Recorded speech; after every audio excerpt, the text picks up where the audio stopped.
Existe uma arte marcial que muita gente já ouviu falar, mas quase ninguém realmente entende. O Hapkido raramente aparece nas grandes discussões sobre eficiência marcial. Não domina campeonatos. Não viraliza em lutas sangrentas. Não está constantemente em evidência nas redes. E isso levanta a pergunta direta.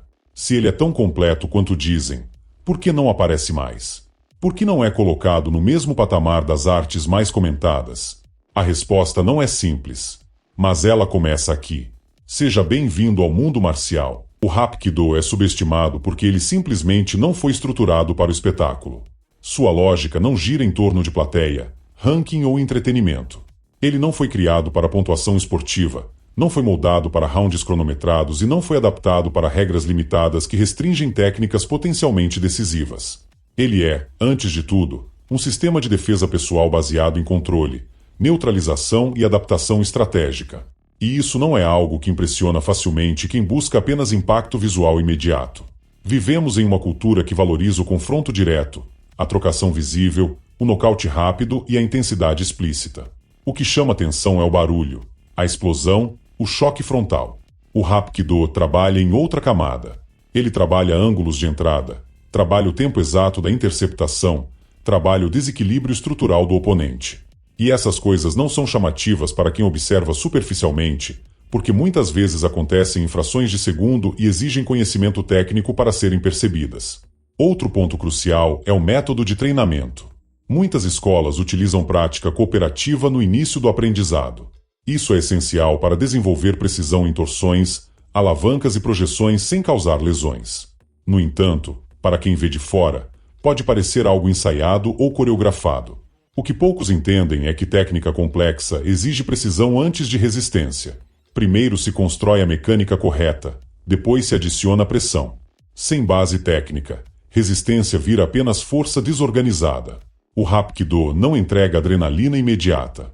Ele entrega estrutura biomecânica, consciência corporal e leitura de movimento. E estrutura não se constrói em semanas. Estrutura exige tempo, repetição e refinamento.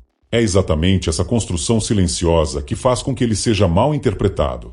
Existe também um fator psicológico envolvido na subestimação. Quando uma arte não aparece constantemente em competições globais ou em grandes eventos midiáticos, ela passa a ser vista como menos testada. A mente moderna associa visibilidade com validação. Se não está sendo exibido o tempo todo, muitos concluem que não é eficiente. Mas o Hapkido não depende de validação esportiva porque sua proposta nunca foi esportiva. Ele foi desenvolvido para neutralizar agressões reais através de controle articular preciso, manipulação de equilíbrio e finalização estratégica rápida.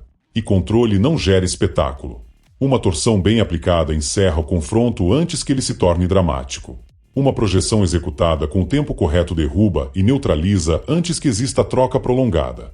Uma imobilização eficiente finaliza sem necessidade de impacto excessivo. Só que eficiência silenciosa não vende tanto quanto impacto explosivo. O público costuma valorizar o que é visivelmente intenso. O Hapkido muitas vezes resolve o problema antes que ele pareça grandioso. Ele reduz o conflito, não o amplifica. E é exatamente aí que nasce a subestimação. Quando a eficiência não é compreendida, ela é confundida com ausência de potência. Quando você abandona o olhar superficial e analisa o sistema com perspectiva técnica, o cenário muda completamente. O Hapkido trabalha torções articulares extremamente refinadas, aplicadas com precisão milimétrica sobre punhos, cotovelos, ombros e dedos. Trabalha alavancas curtas que funcionam em espaços reduzidos, ideais para situações de agarramento. As projeções não dependem de força bruta, mas do desequilíbrio real criado por rotação de eixo e deslocamento do centro de gravidade.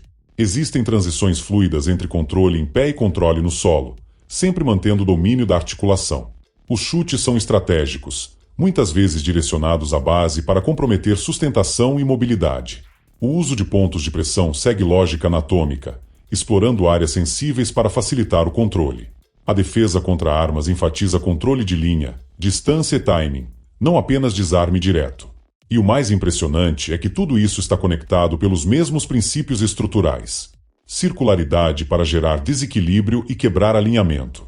Fluidez para adaptar quando algo encontra resistência. Harmonia para entrar no movimento do agressor sem choque frontal. Não são técnicas isoladas jogadas em um currículo. É um sistema integrado. Cada elemento conversa com o outro. Se uma torção falha, ela se converte em projeção. Se a projeção encontra resistência, ela se transforma em imobilização. Se a imobilização não estabiliza, a transição continua. O movimento não para. Ele evolui constantemente. Isso é sofisticação técnica aplicada.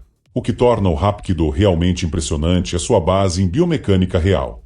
Ele explora limites naturais das articulações humanas, utiliza vetores de força em ângulos que maximizam a alavanca e minimizam o esforço. Controla o centro de gravidade do oponente antes mesmo que ele perceba. O giro do quadril amplifica torções. O alinhamento da coluna sustenta projeções.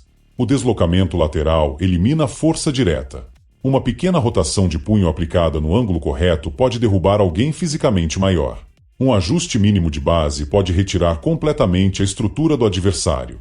Um passo lateral executado no tempo exato pode transformar um ataque forte em oportunidade de controle. Não é força contra força. É inteligência aplicada ao movimento, utilizando física básica, alavanca e desequilíbrio. Mas para enxergar essa genialidade técnica, é preciso sensibilidade, percepção e maturidade marcial. Quem observa apenas impacto perde o detalhe. E no Hapkido, o detalhe é tudo. O Hapkido não é imediato. Ele não entrega sensação instantânea de poder explosivo. Ele exige repetição constante para internalizar ângulos. Exige paciência para refinar tempo.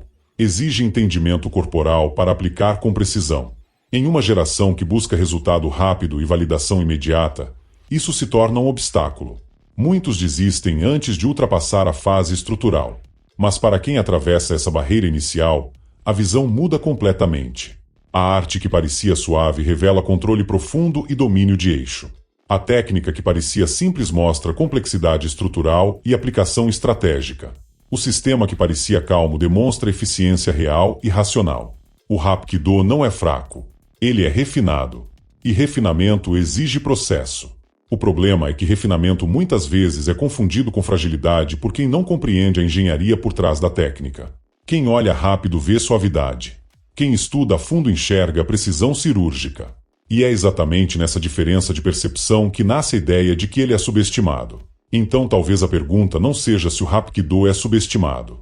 Talvez a pergunta seja: quantas pessoas realmente estudaram o sistema antes de julgá-lo? O Hapkido não grita sua eficiência. Ele demonstra para quem sabe observar. Agora eu quero saber de você. Você acha que ele é realmente subestimado ou apenas mal compreendido? Comente aqui embaixo sua visão. Se esse conteúdo elevou sua percepção, curta e compartilhe.